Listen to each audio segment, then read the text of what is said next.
வணக்கம். மற்றொரு இன்றைய பதிவினூடாக இணைந்திருக்கின்றோம்.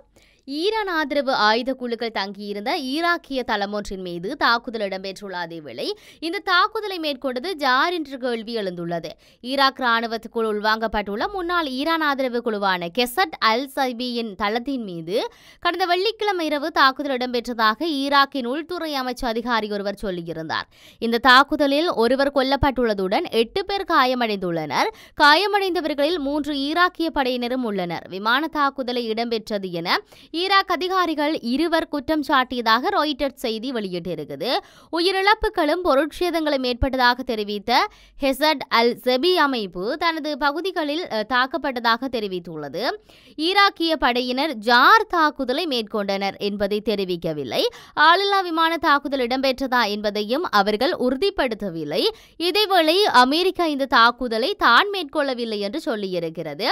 ஈராக்கின் மீது குறித்த தினத்தில் தாக்குதலை மேற்கொள்ளவில்லை என தெரிவித்துள்ள அமெரிக்க ராணுவம் அமெரிக்க படையினர் தாக்குதலை மேற்கொண்டனர் என சமூக ஊடகங்களில் வெளியாகும் தகவல்கள் பொய்யானவை எனவும் குறிப்பிடப்பட்டுள்ளது. IS அமைப்புக்கு எதிராக போராடுவதற்காக உருவாக்கப்பட்ட ஹெசட் அல் ஜாபி அமைப்பு தற்போது ஈராக்கிய ராணுவத்தின் ஒரு பிரிவாக செயற்படுகின்றமை இங்கு குறிப்பிடத்தக்கது.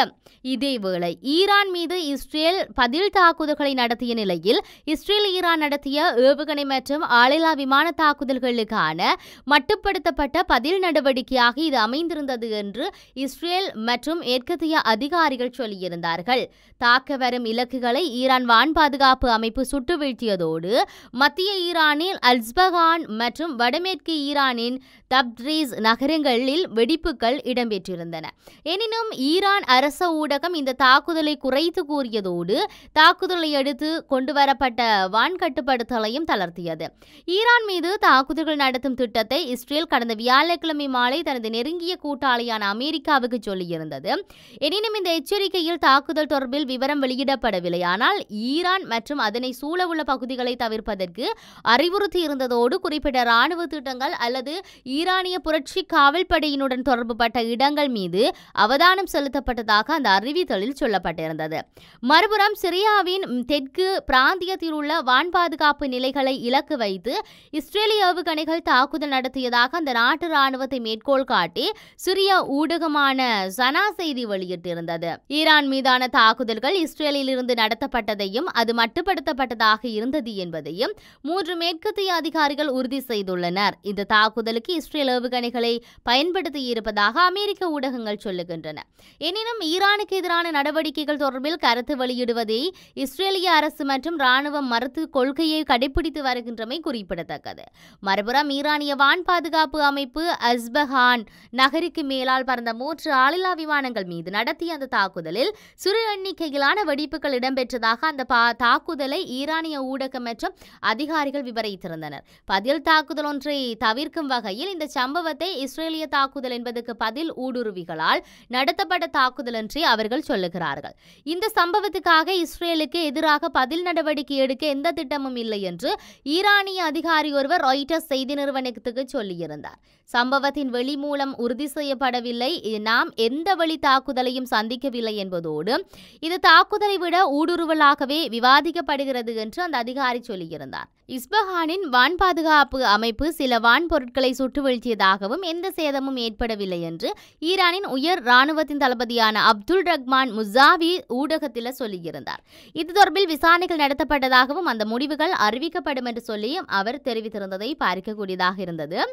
நேற்று தினம் தேசிய தொலைக்காட்சியில் பேசிய ஈரான் ஜனாதிபதி இப்ராஹிம் ராயிசி இந்த தாக்குதல் தொடர்பில் எதுவும் கூறவில்லை என்பதோடு கடந்த வாரம் நடத்தப்பட்ட இஸ்ரேலுக்கு எதிரான தாக்குதலை பாராட்டி பேசியிருந்தார். கடந்த ஏப்ரல் மாதம் 1ஆம் தேதி சிரிய தலைநகர் டமாஸ்காவில் ஈரானிய துணை தூதரகத்தின் மீது நடத்தப்பட்ட தாக்குதலுக்கு பதிலடியாகவே ஈரான் கடந்த வாரம் இஸ்ரேல் மீது 300க்கும் அதிகமான ஏவுகணைகள் மற்றும் ஆளில்லா விமானங்கள் மூலம் தாக்குதலை நடத்தியது. இது இஸ்ரேல் மீது ஈரான் நடத்திய முதல் நேரடி தாக்குதலாகும் என்று சொல்லியிருந்தார். இஸ்ரேலின் எந்த ஒரு பதில் தாக்குதலுக்கும் கடுமையான பதில் கொடுக்கப்படும் என்று ஈரான் ஜனாதிபதி முன்னதாக எச்சரித்திருந்தார். தாக்குதல்கள் தொடர்பில் ஈரானிய செய்திகளில் இஸ்ரேல் பற்றி எதுவும் குறிப்பிடப்படவில்லை. எனினும் இஸ்ரேலின் பாதுகாப்பு தொடர்ந்து உசார் நிலையில் வைக்கப்பட்டிருப்பதோடு எருசலேத்தில் உள்ள அமெரிக்க தூதரக ஊழியர்களுக்கு அந்த நாடு பயண கட்டுப்பாடுகளை விதித்திருப்பதோடு அமெரிக்க பிரஜைகளுக்கு அவதானத்துடன் இருக்கும்படியும் அறிவுறுத்தப்பட்டுள்ளது. இந்த நிலையில் ஐக்கிய நாடுகள் சபையில் பாலஸ்தீன முழு அங்கீத்துவம் பெறுவதை தடுக்கும் வகையில் அமெரிக்க பாதுகாப்பு சபையில் தனது வீட்டு அதிகாரத்தை பயன்படுத்துகிறது. பாலஸ்தீனத்துக்கு முழு அங்கத்துவத்தை பெற்றுக் கொடுப்பதற்கு ஐநா பொதுச்சபையினருக்கு பரிந்துரைக்கப்பட்டதாகவே பாதுகாப்பு சபையில் கடந்த 18ஆம் தேதி வாக்கெடுப்பு நடத்தப்பட்டது. இதில் 15 அங்கத்துவ நாடுகளை மேற்கொண்ட பொது சபையில் 12 நாடுகள் ஆதரவு வழங்கிய போதும் பிரிட்டன் மற்றும் சுவிட்சர்லாந்து வாக்களிப்பை தவிர்த்திருந்தன. இரு நாட்டு தீர்வை அமெரிக்கா தொடர்ந்து வலுவாக ஆதரிக்கின்றது.